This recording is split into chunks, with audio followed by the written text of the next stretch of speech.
오늘 본문 말씀은 잠언 3장 1절에서 5절 말씀입니다. 잠언 3장 1절에서 5절인데 5절 6절만 읽겠습니다. 너는 마음을 다하여 여호와를 신뢰하고 내 명철을 의지하지 말라. 너는 범사의 그를 인정하라. 그리하면 내 길을 지도하시리라. 5절 6절 말씀 봉독했습니다. 어느 조그만 시골 교회에 계단 옆에 아주 퇴색한 작은 나무로 이런 글이 하나 있답니다. 김마리아 기념동 해서 김마리아 기념동. 그래서 한 사람이 그 교회 장로님에게 여쭤봤습니다. 장로님, 이게 무슨 이 나무 이 기념동, 김마리아 기념동이 뭡니까? 하고 물어보니까 그 장로님이 이렇게 여러 가지로 사정을 얘기한 겁니다. 오래전에 이 교회에 출석한 나이 많으신 권사님이 계셨는데 그분이 김마리아라는 거예요. 그래서 이 권사님이 돈도 많이 벌고 자녀들도 좋은 대학을 다 공부시키고 했는데 그 큰아들이 예수를 믿지 않는 거예요. 그래서 엄마가 그렇게 한번 교회 나가 예수 믿자고 해도 말을 안 듣는 거예요, 큰아들이. 그래서 어머니 권면에도 믿지 않으니까 어머니가 마지막 죽을 때 유언을 한 거예요. 어떤 유언을 했을까요?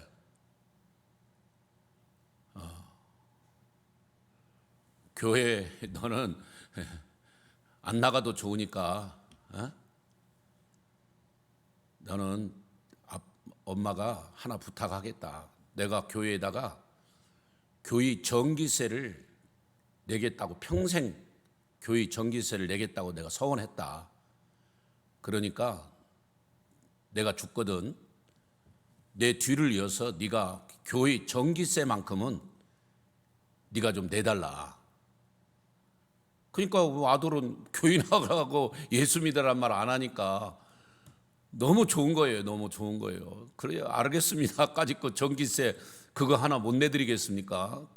알겠습니다. 제가 내겠습니다. 해고 이제 그 어머니가 돌아가시고 몇 년을 교회 전기세 고지가 이 집으로 오면 본인이 냈습니다. 3년이 지났는데 3년이 지나니까 이 아들이 갑자기 어떤 생각을 했냐면 어머니가 왜 나한테 임종할 때 예수 믿으라고 말을 안 하고 교회 나가라고 말을 안 하고 이 전기세를 부탁하고 갔을까?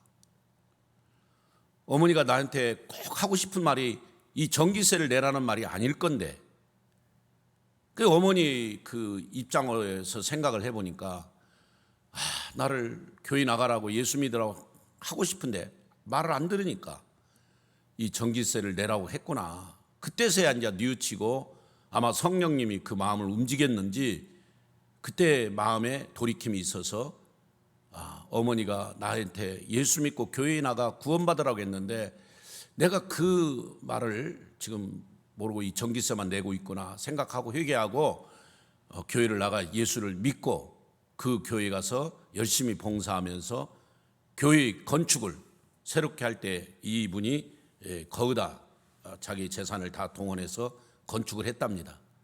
그리고 그 계단 입구 올라가는 옆에다가 자그마한 팻말로 자기 어머니가 이렇게 부탁한 유언대로 그래서 내가 예수를 믿고 이렇게 됐다 해서 김마리아 기념동. 여러분 어떻게 좀 감동이 되십니까? 저는 그 어머니가 좀 지혜로웠다. 상당히 정말로 얼마나 그 아들에 대한 구원의 그 목마름이 있었으면 그 영혼을 살리려고 하는 그런 간절함이 있었으면 그렇게 거부하는 아들에게 네가 교회 전기세만 내달라고 부탁했을까? 그 어머니 그 권사님의 그 심정이 이해가 되니까 참 마음이 쨍합니다. 지금 요즘 이 시대 신앙생활하는 우리들 어떻습니까? 여러분 자녀들은 어떻습니까? 지금 교회 안 다니고 사회에서 좋은 대학 나오고 성공하고 부자 되고 높은 권력 자리에 앉으면 그게 출세고 성공입니까? 오늘 지금 이 설교 듣고 있는 여러분 어떠시냐고? 여러분 자녀는 또 어떠냐고요? 오늘 설교 제목은 믿음의 계승입니다. 따라서 합시다. 믿음의 계승. 믿음의 계승. 오늘 잠언 3장 1절부터 6절까지는요 진짜 중요한 말이에요. 우리 자녀들에게 하시는 말씀이에요. 내 아들아 나의 법을 잊어버리지 말고 내 마음으로 나의 명령을 지키라. 그리하면 그것이 내가 장수하여 많은 해를 누리게 하며 평강을 더하게 하리라. 인자와 진리가 내게서 떠나지 않게 하고 그것을 내 목에 매며 내 마음판에 새기라. 그리하면 네가 하나님과 사람 앞에서 은총과 귀중히 여김을 받으리라. 너는 마음을 다하여 여호와를 신뢰하고 내 명체를 의지하지 말라. 너는 범사의 그를 인정하라. 그리하면 내 길을 여호와께서 인도하시리라. 아멘. 얼마나 중요한 말이에요. 그러니까 이게 대조법을 쓰면서 네가 그렇게 하면 내가 이렇게 해주겠다. 네가 그렇게 하나님 앞에 바로 살면 하나님이 너에게 그런 복을 주신다. 이런 자꾸 대조법으로 비교법으로 하면서 이렇게 말씀을 해주고 있습니다. 여러분 정말 그래요. 신명기 28장도 마찬가지예요. 네가 먼저 하나님 말씀 앞에 순종하고 그 계명을 따라 지키면 지켜 행하면 네가 세계 모든 민족 위에 뛰어나고 들어가도 복을 받고 나가도 복을 받고 성읍에서도 복을 받고 들녘에서도 복을 받는 그런 축복의 자녀가 된다. 출애굽기 20장에서는 여러분 뭐라고 했습니까? 20장 5절에 정말 하나님을 사랑하는 자는 천대까지 수천대까지 은혜를 입히겠다. 그 자녀들을 책임지겠다. 여러분 사도행전에서 16장 30절에 주 예수를 믿으라. 그리하면 너와 내 집이 구원을. 하나님은 나만 구원시킨 게 아니라 너와 너의 집이, 너의 집은 너의 자녀들이에요. 너의 자녀들. 너로 말미암아 너의 자녀들도 복을 받는다는 거예요. 그러니까 복하면 또 무슨 성공, 출세, 뭐 잘 나가는 거 그것만 생각하지 마시고 진짜 복은 예수 믿고 구원받는 복이 최고의 복입니다. 요즘 목사의 아들도 목사의 딸들도 교회를 떠나고 예수를 안 믿어요. 정말로 전도하다 보면요 그런 사람을 만날 때 제가 너무 쇼크를 받아요. 정말 다행히도 우리 아들 딸이 교회를 거부하거나 안 나가거나 그러지 않아서 저는 정말 감사합니다. 아니 목사 자녀인데도 교회를 안 다니는 자녀가 있더라고요. 그러면 장로님들 자녀, 권사님들 자녀들 중에는 없냐 이 말이에요. 심각하잖아요. 신천지 이단에 빠진 어느 여자 목사님 딸이 신천지 이단에 빠져가지고 그 여자 목사님이 지금도 저한테 문자가 와요. 우리 그 딸 좀 신천지에서 빠져나오게 기도해달라고. 어쩌다가 그랬을까? 목사님 딸이 어쩌다가 신천지에 빠져갖고 지금 엄마의 기도, 여러 사람의 그 기도가 그렇게 매일 새벽마다 하고 있는데 돌아오지 않는가? 안타깝죠.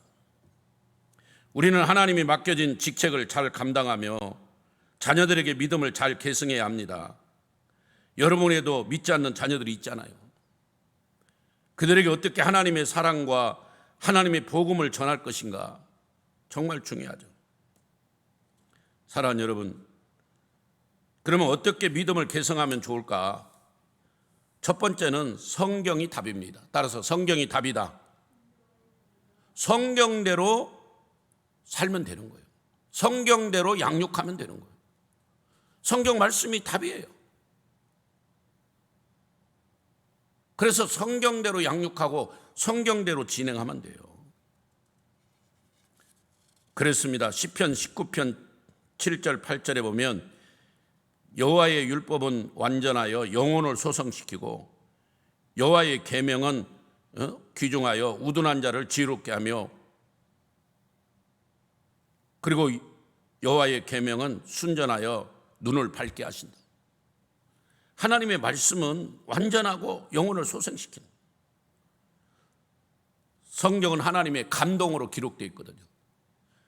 그래서 많은 사람들이 성경을 읽다가 변화됐잖아요. 철로 역정을 지은 그 저자도 존 버년이죠. 존 버년도 성경 읽다가 예수님 만나 변화되어 그런 놀라운 철로 역정의 책을 썼고, 배너 영화를 만들었던 그 분도, 배너 영화 그를 썼던 그분도 성경 읽다가 거듭나가지고 배너라는 명작을 만들었어요. 여러분, 자녀 양육을 위한 부모 어떤 면허나 자격증 시험이 없지 않습니까? 우리 모두는 위험천만한 무면허 부모들입니다. 그렇다면 이런 상황에서 무면허 운전자가 운전할 때 얼마나 위험합니까? 사고가 많이 납니까? 여러분들이 운전하고 여러분들이 자녀를 양육하면 사고 나고 무면허 운전자가 사고 친 거가 똑같습니다. 우리가 해야 할 것은 내 의식, 내 사고, 내 그런 어떤 방식으로 아니라 오로지 성경 말씀, 성경만이 답인 줄 알고 성경대로 양육하는 게 최고의 교육 방법이고 자녀를 복된 길로 인도하는 길입니다. 그래서 오늘 잠언 3장에 내 아들아 나의 법을 잊어버리지 마라. 나의 법이 뭐요? 나의 말씀, 하나님 규례, 명령, 계명입니다. 그리하면 네가 장수하고 평강을 누린다. 그리고 네가 하나님과 사람 앞에 은총과 귀중히 여김을 받는다. 오늘 이 설교를 듣는 여러분들 자녀들이 사람들과 하나님 앞에서, 하나님과 사람 앞에서 귀중히 여김을 받는, 은총을 받는 그런 축복의 자녀들이 되기를 축원합니다. 아멘. 은총 얼마나 이름 좋아요. 저 앞으로 우리 손자 나면 우리 아들하고 며느리하고 상의해서 송은총이라고 이름을 지을 거예요. 앞으로 송은총 하면 송성규 목사님 손주구나 그렇게 생각하십시오. 오직 하나님 말씀만이 생기를 돋돋아주고 어리석음을 깨우쳐주고 마음의 기쁨을 안겨주고 사람의 눈을 밝혀줍니다. 할렐루야. 여호와를 신뢰하고 범사의 그를 인정하십시오. 성령님의 도우심을 구하고 그분과 동행하십시오. 그리고 아이들의 목소리에 귀를 기울이고 정말 그 아이들의 그 영혼을 볼 수 있는, 그 영혼이 불쌍함을 느낄 수 있는, 지옥으로 떨어지는 내 자녀들을 볼 수 있는 그런 긍휼한 마음이 여러분에게 있기를 바랍니다. 여러분, 자녀들은 내 것이 아닙니다. 아빠 것도 아니고 엄마 것도 아니고 더군다나 나의 것도 아닙니다. 오직 나는 하나님의 것입니다. 우리 주일학교 때 그 찬양 배웠어요. 엄마 것도 아니에요. 아빠 것도 아니에요. 나의 것도 아니고 나는 오직 하나님의 자녀랍니다. 하나님의 자녀. 그렇습니다. 둘 때 우리가 어떻게 자녀들에게 믿음을 계승할까요? 두 번째는 자녀들과 위해서 서로 기도하는 동역자가 되죠. 자녀들도 영적인 인격체예요. 뭐 어른 영혼은 귀하고 애들 영혼은 귀하지 않습니까? 옛날 시장에 가면 애들은 가라 해가지고 쫓아내버리는데 교회는 그게 아니에요. 오히려 애들의 영혼이 더 귀중해요. 어린아이의 영혼도 한 영혼이고 어른들도 한 영혼이에요. 근데 한 영혼이 천하보다 귀하다고 그랬잖아요. 그래서 우리 부모들은 자녀들과 기도의 동역자가 되고 기도의 멤버가 되어서 같이 기도해야 돼. 같이. 여러분, 자녀들과 함께 그런 이 치열한 영적 전투 현장에서 부모와 자녀가 같이 기도해요. 그게 가정예배. 매일 저녁마다 가정예배 드릴 수 없다면 적어도 일주일에 한 번은 가정예배 드리세요. 가정예배 드려서 자녀들과 함께 다 같이 찬송하고 뭐 설교하려고 하지 마세요.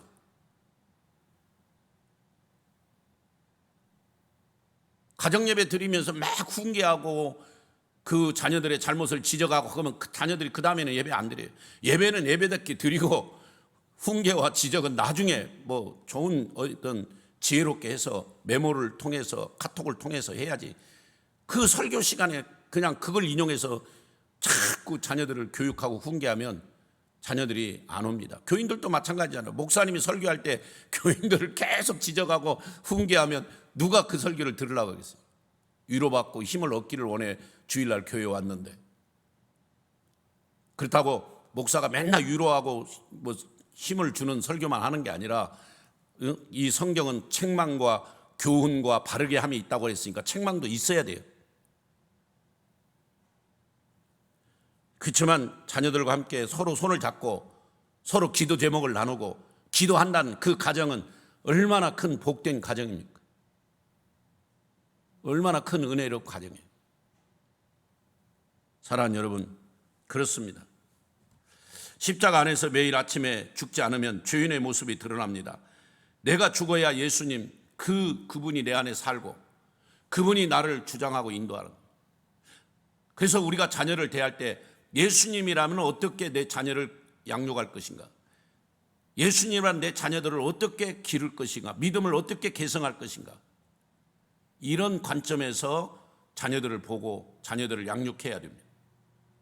어쨌든 사랑하는 여러분, 자녀들의 약점이 있습니다. 그러나 강점이 있잖아요. 약점 보지 말고 강점을 보고 좋은 점을 보면서 자녀들을 긍정적으로 여호수아 갈렙 같은 믿음으로 살아갈 수 있도록 기도해야 돼요. 구약의 많은 성경은 매일 아침과 저녁에 하나님 앞에 상번제를 드린다고 했습니다. 오늘 저도 여러분에게 말씀드립니다. 아침과 저녁에 정말 자녀들을 위해 묵상 기도하면서 하나님의 은혜를 구하십시오. 아침과 저녁은 새벽 예배입니다. 저녁 기도입니다. 우리가 그렇게만 한다면 정말 여러분 자녀들이 세계에 뛰어난 그런 믿음의 자녀들, 하나님이 기뻐하는 자녀들이 될 줄로 믿습니다. 믿음을 계승해야 돼요. 여러분보다 더 좋은 믿음의 사람, 여러분보다 더 좋은 믿음의 아들, 믿음의 딸이 나와야 되지 않겠습니까? 그 다음에 그 손주의 손자들, 손녀들은 더 믿음이 좋은, 이렇게 가야지. 엘리 가문처럼 그냥 그렇게 제사장인데도 그 아들 홈리와 비느하스, 그리고 그 안에 이가봇이 뭐셔? 하나님의 영광이 떠난 시대, 이런 식으로 가버리면 나라는 망하는 거예요. 우리 교회도 마찬가지예요. 어른들보다 중고등부 청년들이 많고 중고등부 청년들보다 주일학교가 많아야 이 교회가 소망이 있는 거예요. 할렐루야. 이런 부분에 대해서 우리가 정말 마음을 같이 모아서 함께 기도하고 영혼을 살려내는 일에 최선을 다해야 돼요. 사랑하는 여러분, 자녀들이 협조를 안 해줘서 못합니다. 자녀들이 뭐 같이 못해서 뭐 가정예배를 못 드립니다. 그런 가정도 있겠죠. 그러면 이 김마리아 그 권사님처럼 정말 좀 뭔가 지혜를 발동해서 그 아이들이 어떻게 참여하고 어떻게 그 마음이 열릴 것을 한번 준비하고 지혜롭게 접근해야죠. 그리고 끊임없이 기도의 그물망을 쳐놓으세요. 따라서 기도의 그물망. 그 그물망에 더 이상 벗어나지 못하도록 잠시 이탈할 수는 있어요. 잠시 삐딱선을 탈 수 있지만 기도의 그물망을 딱 쳐놓으면 그 그물망에서 벗어나지 않으니까 어거스틴처럼 반드시 회개하고 돌아오는 날이 있다 이 말이에요. 근데 그 기도의 그물망마저 쳐놓지 않고 찢어져 있으면 결국은 자녀들이 돌아올 길이 없지요. 여러분, 둘째 아들이 탕자가 집을 나갔다 돌아올 때 그 아버지는 어땠습니까? 밤마다 문 열어놓고 그 아들을 위해 기도했습니다. 그리고 그 아들이 오니까 달려나가서 맨발로 달려나가서 그 아들을 얼싸안고 죽었던 아들이 살아왔다고 손에 가락지를 끼우고 송아지를 잡고 그 다음에 목욕을 시키고 새 옷을 입히고, 옷을 입혔다는 것은 다시 아들을 회복시키고 손에 가락지를 끼웠다는 것도 아들로 회복시켰다는 거예요. 그 아들은 나는 우리 아버지 집에 가서 품꾼의 하나로, 종의 하나로 그냥 써달라고 왔지만은 아버지는 그러지 않았습니다. 여러분, 그래서 우리 부모들은 정말 결심해야 돼요. 세 번째 믿음의 개성은 다른 게 아니에요. 믿음의 본을 보이는 거예요. 아버지와 어머니가 믿음의 본을, 기도하는 모습, 전도하는 모습, 선교하는 모습, 찬양하는 모습을 보여야 돼요. 예배하는 모습을. 믿음의 본을 보여요. 감사의 본을 보여요. 헌금하는 모습을 보여야 돼요. 어려서부터 락벨러처럼 11조 교육을 분명히 시키는 그런 믿음의 교육을 시켜야 돼요. 본을 보여야 돼요. 나를 본받는 자 되라고 그랬잖아요. 그렇습니다. 사도 바울은 그 밀레도 섬에서 에베소 교회 장로들을 불러다 나를 본받아라, 나를. 고린도 교회의 성도들에게도 나를 본받아라. 얼마나 자기가 하나님 앞에 바르게 코람데오의 신앙을 살았으면 나를 본받아라. 일본 속담에 이런 속담이 있습니다. 자녀들은 아버지의 등을 보고 자란다고. 그런 것 같아요. 우리 아들도 저를 많이 닮아가요. 그래서 정말 자녀들 앞에서 우리가 믿음의 본을 보이고, 자, 우리 어머니는 정말 기도하는 어머니야. 우리 어머니는 정말 말씀대로 살려고 몸부림치는 어머니야. 우리 아버지는 늘 성경을 가까이 하셨어. 늘 성경을 읽었어. 나는 집에 들어가면 우리 아버지가 성경 읽고 있는 모습, 틈만 나면 성경 말씀에 가까이 대하는 그 아버지의 모습, 기도하는 어머니의 모습, 그게 자녀들에게 딱 기억에 남아야 돼요. 평생에.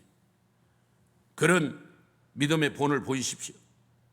그럴 때 자녀들이 살아납니다. 그렇습니다. 부모는 아이들을 양육하고 가르치는 교사이기 전에 하나님께로부터 배우는 자녀예요. 하나님의 자녀예요. 똑같아요. 그래서 내가 먼저 된 선배로서 하나님의 말씀을 공급받아 또 자녀들도 그 말씀을 공급받도록 본을 보여주고 앞장서야 돼요. 부모는 텔레비 보면서 얘들아 너 성경 읽어, 누가 읽겠습니까?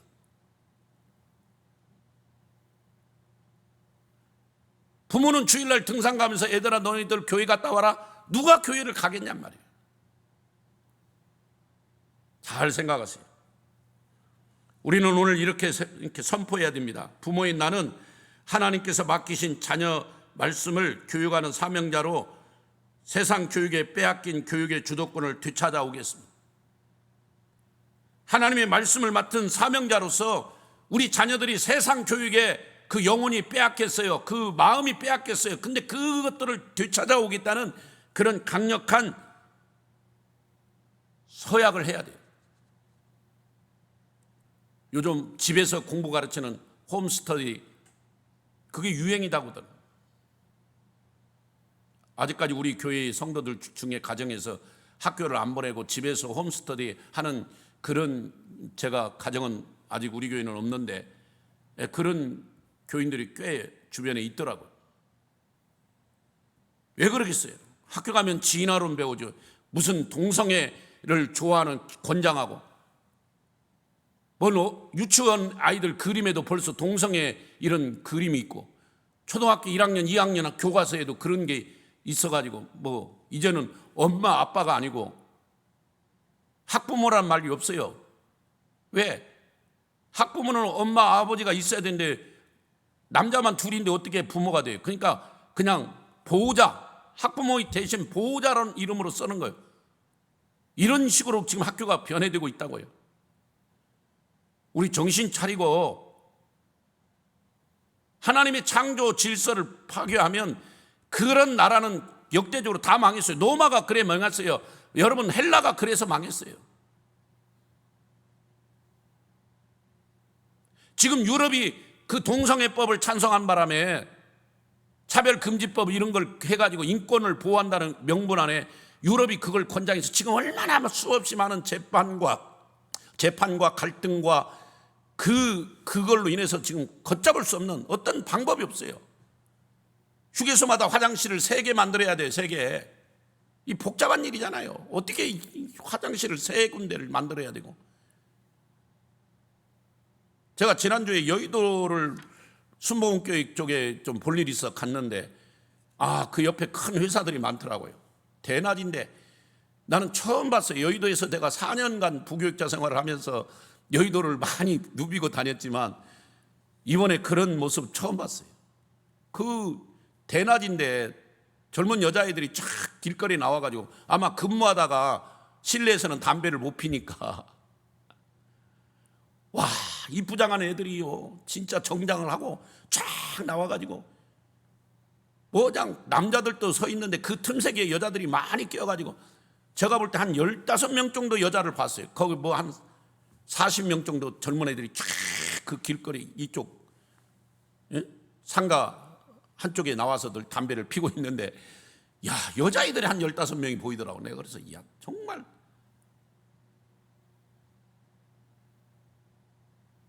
우리 자녀들이 그런데 포함이 안 된 게 감사하고, 야, 저렇게 잘 이쁘고 저렇게 회사도 좋은 회사 다니는 애들이 담배를 피고 있고, 진짜 앞으로 우리 며느리감에 저런 자녀가 하나 들어와 버리면 모를 거 아니에요. 담배 피니 뭐 안 피니 뭐 어떻게,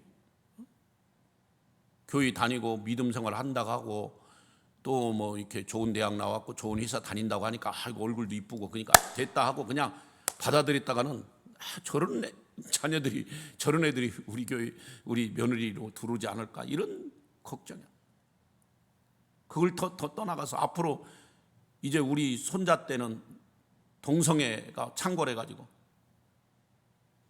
그냥 남자애를 데리고 며느리감으로,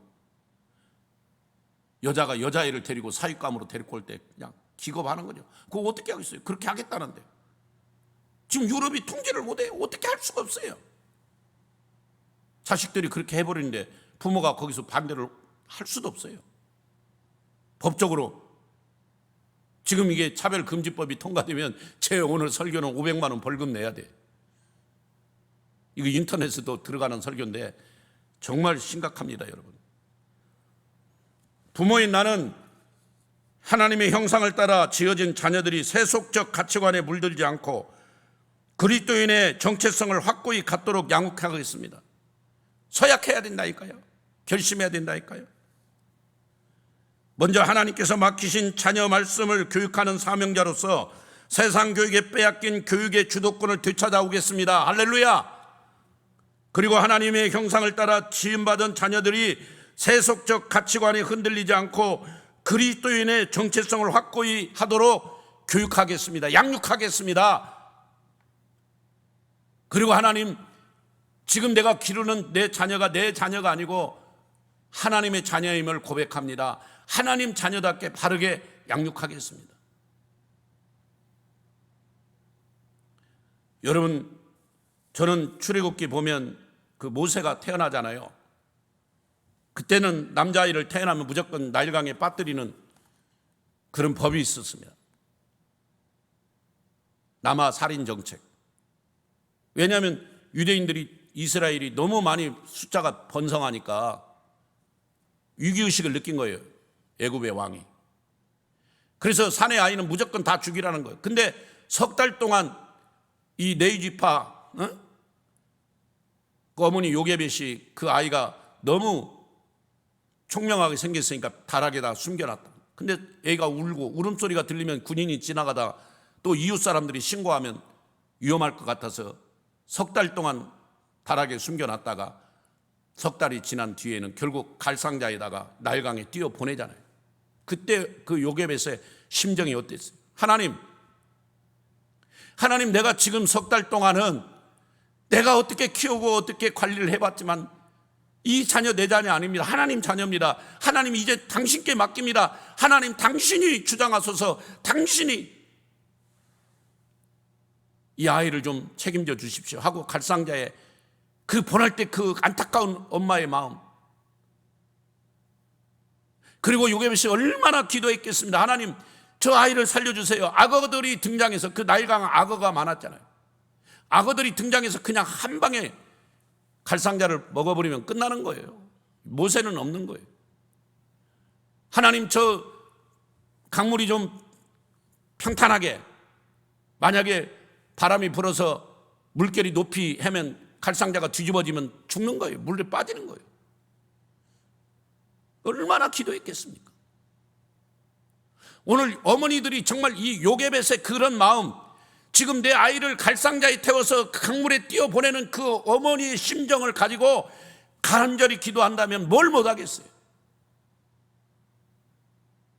내 자녀를 위해 정말 그렇게 요게벳처럼 그런 심정으로 기도하고 그렇게 하나님을 의지한다면 뭘 못하겠냐 말이에요. 믿음의 계승 너무 중요한 말이에요. 지금 이 코로나 시대에 전부 믿음이, 지금 이제 앞으로 젊은 아이들, 청년들, 주일학생들이 코로나 핑계대고 그냥 집에서 영상 예배 드리고 이러다 보니까 이제 앞으로 습관화돼 가지고 더 그럴 겁니다. 아니 뭐 그냥 저 집에서 영상으로 볼게요. 뭐 저 그냥 버스 안에서 영상으로, 아니면 목사님 보내준 그 뭐 카톡으로 온 그 설교 제가 한번 들을게요. 설교를 한번 듣는 게 예배가 아니에요. 설교는 그냥 설교 듣고 은혜 받는 거지, 예배는 나와서 산 제물로 주님께 제물로 드리는 게 예배예요. 그 예배 안에 기도가 있고, 예배 안에 헌금이 있고, 예배 안에 찬송이 있고, 예배 안에 설교가 있는 거예요. 설교 하나 듣는 것이 예배가 아니란 말이에요. 정확히 들어야 됩니다. 아멘입니까? 예배는 나 자신을 하나님께 온전히 드리는 거예요. 그런데 갈수록 이제 그렇게 되는데, 이런 시기에 우리 자녀들에게 믿음 개성 안 하면, 바른 믿음을 심어주지 않으면 망하는 겁니다. 정말 망하는 겁니다, 여러분. 우리나라가 차별금지법, 뭐 평등법, 인권을 위해서 동성애들을 보호해주고 소수를 보호해주다 결국 그것이 통과되는 날은 망하는 거예요, 우리나라는. 정신 똑바로 차립시다, 여러분. 지금 이 시기가 어떤 시기인가를 분별하고, 우리 자녀들을 지금 이대로 놔둬야 될 것인가, 말씀으로 키워야 할 것인가, 하나님 말씀으로 인도해야 될 것인가. 성경이 답인데 왜 성경을 놔두고 인본주의 방식을 가지고 인본주의로 교육하고 인본주의로 아이들을 끌고 가냐 이 말이에요. 오늘 그 김마리아 권사님처럼 정말 그 아이를 얼마나 위해서, 아들을 위해서 기도했으면 결국 3년 만에 그 아들이 돌아오냐 이 말이에요. 회개하고 돌아오잖아요. 어머니의 의중을 깨닫잖아요. 오늘 또 여러분, 이 설교를 듣는 여러분들이 그런 은혜가 있고요. 요게벳이 그 아들 갈상자 보내놓고 집에 가서 잠을 편히 잤겠습니까? 물론 그가 바로 유모로 발탁되어서 모세를 다시 젖을 먹이면서 모세가 자랄 때까지 키웠지만은, 젖을 뗄 때까지 키웠지만은, 그 얼마나 젖을 먹이면서 또 눈물로 기도한, 너는 히브리이냐, 너는 하나님을 믿는 사람이야, 너는 하나님만 경외해야 돼. 오늘 잠언 말씀처럼 너는 마음을 다하여 여호와를 신뢰하고 내 명철을 의지하지 말라. 너는 범사의 그를 인정하라. 그리하면 내 길을 지도하시리라. 네가 하나님 말씀대로만 살면 너는 하나님과 사람 앞에서 은총을 받고 귀중히 여김을 받을 거야. 얼마나 그 말을 알아듣든 못 알아듣던 어린아이에게 젖을 먹이며 모세에게 계속 교육을 시켰어요. 결국 모세가 된 것은, 그 출애굽의 영도자가 된 것은 그 요게벳의 기도였습니다. 여러분. 어머니의 기도였습니다. 설교를 마치는데요, 조나단 에드워드 가문과 맥스 주크 가문 이 비교한 거, 여러분, 미국의 교육학자가 이 조나단 에드워드 목사님 가정과 그 당시 같이 살고 있던 맥스 주크라고 하는 가문을 5대 손을 다 연구를 해가지고 어떤 교육학자가 그 자녀들을 조사해서 논문을 쓴 겁니다. 그래서 여러분들도 많이 이 설교를 들었고 이 내용을 알 거예요. 저는 오늘 믿음의 계승이라는 설교 제목을 가지면서 다른 게 아니에요. 조나단 에드워드 가문은 믿음의 가정이고 목사님 가정이니까 그 자녀들이 어떻게 됐냐면, 정말 놀랍게도 엄청난 그 후손들이 복을 받았어요. 그 가문의 후손들이 대학을 졸업한 사람이 286명, 그리고 대학 총장이 65명, 교수와 의사가 66명, 목사, 신학자, 선교사가 100명, 변호사가 100명, 그리고 판사가 된 사람이 한 30명, 그리고 그 자녀들이 거의 예수를 믿고 구원받은 사람들이, 교회 장로, 권사, 그 후손들 중에 부통령이 1명, 상원의원이 3명, 국회의원 다수, 유교관 다수, 주지사 3명, 시장 3명, 군대장교 75명, 작가가 60명, 철도회사 책임자 50명, 금융기관장 여러 명 그렇게 나왔는데 더 놀라운 건 거의 다 예수 믿고 구원받고 믿음의 사람들이. 지금도 미국의 에드워드 가문들이 정치의 경제 중심을 잡고 있습니다. 물론 그 중에 한두 명은 사고를 친 사람도 있겠지만은 대부분 이렇게 믿음으로 자라서 성실하게 국가를 위해 충성하고 사람들에게 은총받고 하나님 앞에 귀중히 여김을 받는 사람들이 되었다는, 자녀들이 되었다는 것. 반대로 그 조나단 에드워드 목사서 같은 시대에 살았던 맥스 주크라는 사람은 네덜란드에서 미국으로 이민해 와가지고 그 맥주 회사를 차려서 술집을 차려서 돈을 많이 벌었던 부자입니다. 그 사람의 자녀들을 오대손 보니까 그 사람의 오대손에 걸친 후손이 560명인데 거기 그 후손과 혼인관계를 맺어 그렇게 들어온 사람이 169명 포함해서 한 1200명 된답니다. 후손들이. 자, 주크 가문의 사람들의 행적을 밝혀보면 그 1200명 중에 300명은 유아 시절에 죽었고 어린 시절에 다 죽었어요. 300명이. 또 440명은 낙태,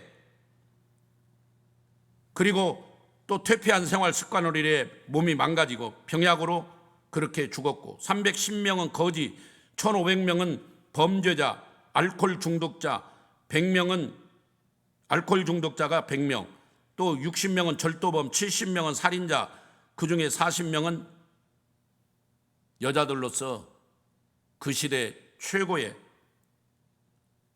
악한 여인들, 매춘부로 그렇게 활동했다. 단 20명만이 직업기술을 배웠는데 그 20명이 어디서 직업교육을 훈련을 받았냐면 교도소에서 훈련받아가지고 거기서 교화돼서 20명만 제대로 좀 살았다는 거죠.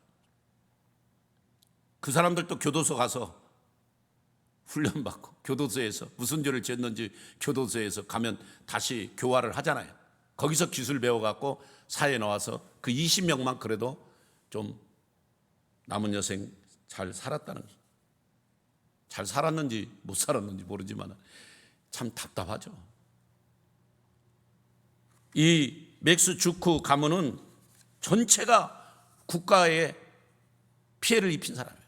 살인자, 뭐 강도, 뭐 그 정도 아니라 그냥 절도범, 뭐 매춘부, 뭐 그 정도를 떠나서 거지들이 많았잖아요.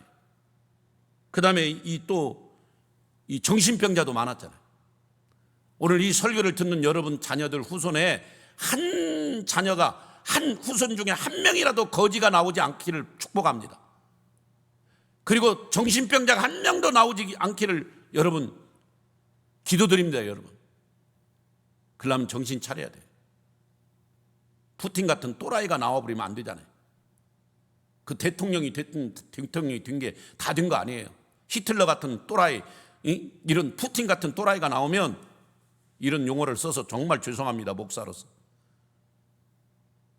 그래야 성도들이 좀 뭔가 자극을 받고, 내 후손 중에 저런 김정은이 같은 또라이가 나오면 안 돼요. 미치광이라고 해야죠. 미치광이, 또라이, 미치광이, 그런 것들이 나오면 안 된단 말이에요. 사랑하는 여러분, 정말 오늘 설교를 잘 되새기면서 우리 자녀들에게 믿음의 계승, 나보다 더 좋은 믿음. 지금 있는 장로님들, 우리 교회 2분 계신데 우리 장로님들보다 자녀들이 더 믿음이 좋은 자녀들. 그래서 우리 교회가 그 장로님들 가문을 통해 교회가 살아나. 우리 권사님들이 계신데 20명이 계신데 우리 권사님들 20명 자녀들이 다 그렇게 믿음이 자라서 그렇게 훌륭한 믿음의 계승을 해서 우리 교회도 살고 우리 고양시도 살고 대한민국이 살아나야 되지 않겠나. 우리 집사님들 자녀들이, 우리 권찰님들 자녀들이 다 이 조나단 에드워드 그 가문이 되어서 나라에 충성하고 쓰임받는 그런 믿음의 계승, 그런 자녀들이 되기를 주님의 이름으로 축원합니다. 축원합니다. 기도하겠습니다. 하나님, 감사합니다. 오늘 믿음의 계승이라는 설교 제목을 가지고 말씀을 드렸습니다. 정말 우리는 어떻게 자녀들을 양육할지, 어떻게 믿음을 계승할지 잘 모릅니다. 그러나 성경만이 답입니다.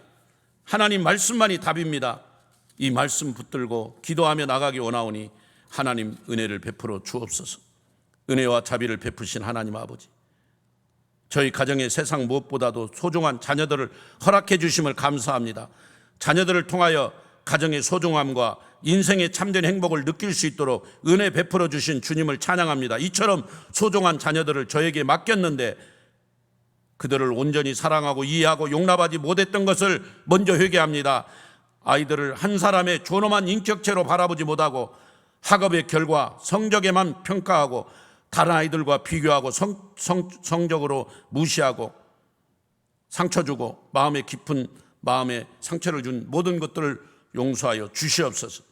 자녀들에게 본을 보이며 성경 말씀으로 양육하는 부모가 될 수 있도록 은혜와 지혜를 주시고 기도의 그물망을 치고 매일 아침 새벽 기도, 매일 저녁 기도를 통해서 상번제를 드림으로 하나님이 기뻐하는 축복의 가정이 되게 하여 주옵소서. 지금은 예수 그리스도의 은혜와 하나님 아버지 풍성하신 사랑과 성령님의 교통하심과 축복하심이 오늘 이 설교를 듣는 모든 믿음의 성도들 위해, 우크라이나의 우리 모든 백성들 위해, 북한에 있는 영혼들 위해, 선교사님들 위해 지금부터 영원히